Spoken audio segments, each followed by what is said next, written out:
Tonight's Fox 17 Waste Watch focuses on the Governor's Highway Safety Office. It is an $18 million a year program designed to save lives on our Tennessee roadways. Now, most of that money funds DUI checkpoints and traffic enforcement crackdowns by police and sheriff's departments across the state. But tonight, a local watchdog group questions whether the benefits justify the cost. Have you been drinking this evening? Not really. Just a few. This summer, if you're speeding, driving under the influence, or driving without a seatbelt, you're gonna get nailed. Step out of the car, please. Come on, step out for me. Step out of the car. If you haven't seen these spots on TV or heard them on the radio, you just haven't been paying attention. In the past year, the Governor's Highway Safety Office spent more than $2 million sharing these messages across the state. Booze it and lose it. Trying to change the way we behave behind the wheel. It is the kind of expenditure that sounds great.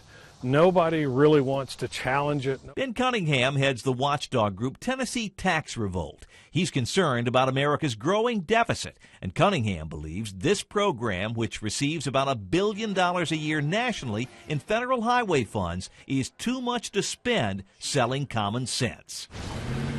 We've got bureaucrats all across this country who have great ways to spend money, and they all sound good, but we don't have enough money. We are broke, and we're going to continue to be broke if the federal government continues to spend money like this. This year, the program spent $75,000 with Vanderbilt Athletics, $175,000 with the University of Tennessee, $150,000 with the Nashville Predators, and $200,000 with the Tennessee Titans. To show what Cunningham suggests are public service announcements they ought to show for free. This is precisely the kind of expenditure that gets through every year and needs to be looked at. Ben Cunningham believes these TDOT message boards share the same information with mid-state drivers at no additional cost, and he believes they're just as effective.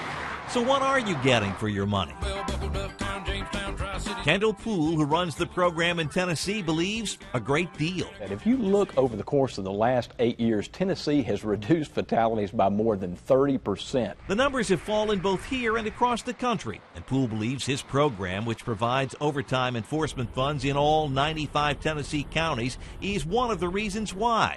The Tennessee Highway Patrol says the numbers speak for themselves. We have officers out now. We're really pushing increases, and we're receiving results from it, too, of increasing in arrests for DUIs and also an increase in enforcement of seatbelt violations. As for the sports partnerships, Kendall Poole says they hit his target audience, males 18 to 34, and he says his buys are value added.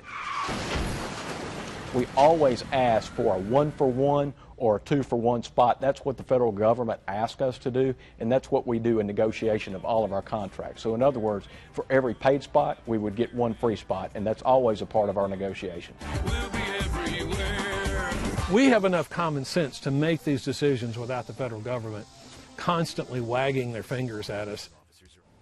Now, the drop in Tennessee highway fatalities is also at least partly aided by lawmakers lowering the blood alcohol limit in Tennessee to .08, followed by a mandatory seatbelt law. Last year, a federal review of our governor's highway safety program came back with no findings and no recommendations for improvement. You can find all of our Waste Watch stories online at fox17.com. Just go to Hot Topics and then click on Waste Watch. You can also submit your ideas for Waste Watch stories in that same section.